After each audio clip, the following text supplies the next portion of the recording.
Hello weavers, welcome to సుగుణ పోపులు పెట్టి channel. ఈరోజు మనం కజ్జికాయలు చేసుకుంటామండి. చాలా టేస్ట్గా ఉంటాయి. ఏది మోల్డ్ ఏం లేకుండా మనం చేత్తోనే ఇట్లా మంచిగా షేప్ చేసుకుంటాము. ఇది ఎట్లా చేయాలో చూస్తామా మరి? ఓకే. ముందుగా మిక్సీ జార్ తీసుకొని పుట్నాలు 1 కప్పు పుట్నాలు తీసుకున్నానండి. ఇట్లా బరకగా ఇట్లా మిక్సీకి వేసుకోవాలి. ఇప్పుడు పెనం పెట్టుకొని పెనంలోకి 1 స్పూన్ నెయ్యి వేసుకున్నాను. 1 టేబుల్ స్పూన్ అంత నెయ్యి వేసుకున్నాను. ఇప్పుడు 1 కప్ అంతా రవ్వ తీసుకున్నానండి. నేను చిరోటి రవ్వ తీసుకున్నాను. చాలా టేస్ట్ బాగుంటుంది, సన్నగా ఉంటుంది. బాంబే రవ్వ తీసుకున్నా కానీ కొద్దిగా మిక్సీకి వేసుకోవచ్చు. బాగా ఈ రవ్వని మంచిగా ఫ్రై చేసుకుంటాము. కలర్ చేంజ్ అవ్వకూడదండి. మంచిగా మీడియం ఫ్లేమ్లో పెట్టి ఇట్లా ఫ్రై చేసుకోవాలి. నెయ్యి తగ్గిందంటే ఇంకొక స్పూన్ వేసుకున్నాను. ఇప్పుడు గుమ్మిడి గింజలు వేసుకున్నానండి. మీ ఇష్టం, డ్రై నట్స్ ఏమున్నా వేసుకోవచ్చు. ఇప్పుడు డెసికేటెడ్ కోకోనట్ వేసుకుంటున్నాను. 1 కప్పు వేసుకున్నా. ఇప్పుడు మనం కొట్టుకున్న మిక్సీకి వేసుకున్నాం కదా శనగలు, పుట్నాలు, అవి వేసేసుకుంటాము. ఆ పౌడరు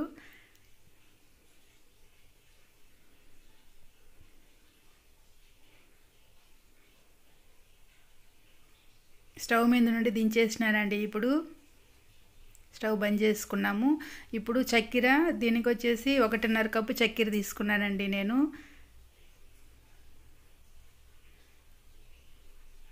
ఏలక్కాయల పొడిగానే వేసుకున్నాను. మంచిగా కలిపి పెట్టుకున్నాము. ఇప్పుడు మైదా తీసుకున్నాను. మైదాలోకి 2-3 చిటికలంతా ఉప్పు వేసుకుంటాం. నెయ్యి 2-3 స్పూన్లంతా వేసుకుంటాము. నెయ్యి వేసినామంటే చాలా టేస్ట్గా ఉంటాయండి. పైన పిండి చాలా టేస్ట్ ఉంటుంది తినేటప్పుడు.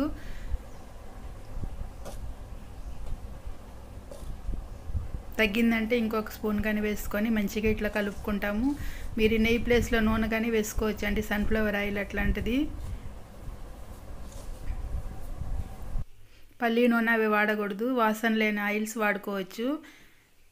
ఇట్లా పిడికిలు వచ్చేంత వరకు నూనె అయినా నెయ్యి అయినా వేసి బాగా ఇట్లా కలుపుకోవాలి. ఇప్పుడు నీళ్లు వేసుకొని మంచిగా పిండి కలుపుకుంటాము.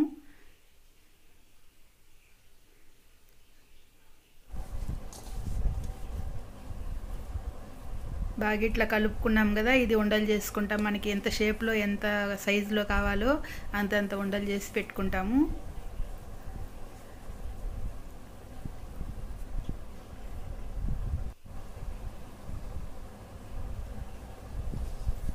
ఇది పూరీ పిట్ట పైన వేసుకొని పూరీలాగా రుద్దుకోవాలి.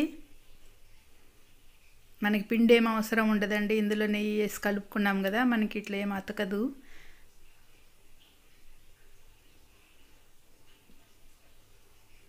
ఇట్లా పొడవు కొంచెం ఎక్కువ ఉండేటట్టు చేసుకోవాలి. రౌండ్గా లేకుండా పొడవు కొంచెం ఎక్కువ ఉండిందంటే మన కజ్జికాయలు చేసుకునేటప్పుడు ఈజీగా ఉంటుంది.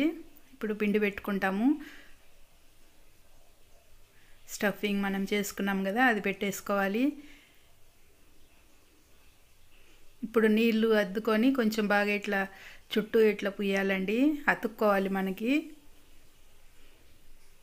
ఇప్పుడు ఈ పక్క పిండిని తీసి ఆ పక్క పెట్టి మంచిగా అతికించుకోవాలి రెండింటిని.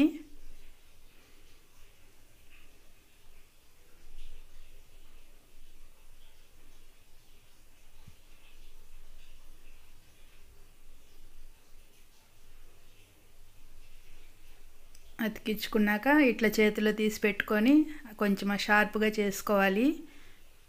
ఇట్లా అదమాలండి ఫస్ట్ టైము.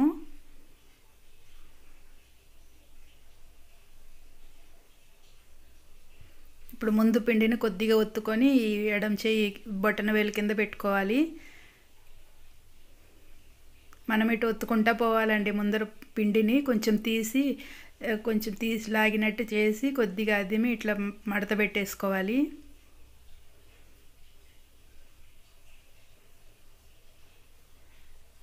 ఆ మడత పెట్టే పిండి బొటన వేలు కింద ఉండాలండి.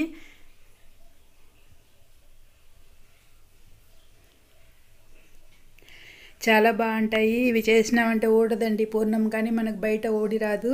చూసేదానికి కానీ చాలా టేస్ట్గా ఉంటాయి. చూసేదానికి చూపుకు బాగుంటాయి, తినేటప్పుడు కానీ మనకి లుక్ బాగుంటాయి. ఇంకా తినాలనిపిస్తుంది కదా, అంత అందంగా ఉంటాయండి ఇవి చేసినాక.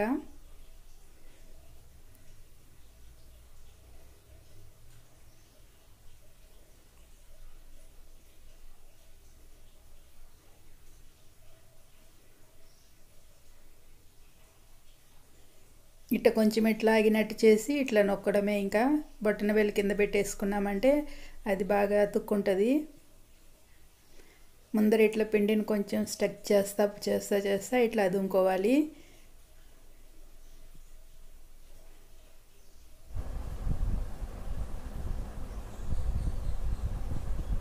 అన్నీ ఇట్లానే చేసేసుకుంటాము.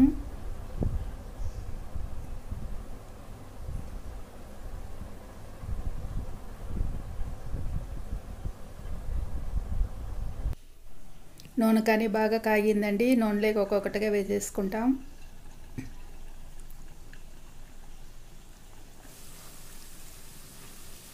నూనెలోకి 1-2 వేస్తే కొంచెం కలర్ బాగా రావండి. ఇట్లా దండిగా వేసుకున్నామంటే మంచిగా ఫ్రై అవుతాయి, చాలా బాగుంటాయి.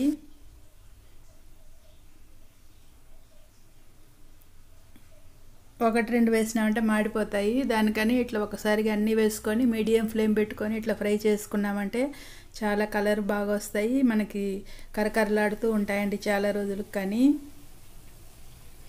మంట ఎక్కువ పెట్టి మనం ఇట్లా ఫ్రై చేసుకున్నామంటే పైన మెత్తగా పోతుంది పిండి. ఇట్లా తక్కువ మంటలో నిదానంగా చేసుకోవాలి. చూడండి ఎంత బాగా వచ్చినాయి. అన్ని కజ్జికాయలు ఇట్లే చేసేసుకుంటాం.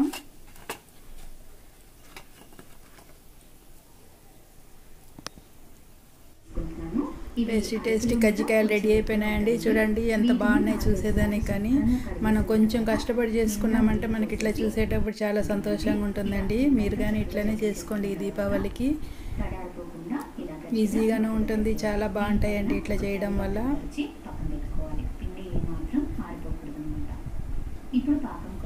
ఓకే వ్యూవర్స్, మీరు ఇట్లనే చేసుకోండి. మన ఛానల్ సబ్స్క్రైబ్ చేసుకోండి, లైక్ చేయండి, మీ ఫ్రెండ్స్కి షేర్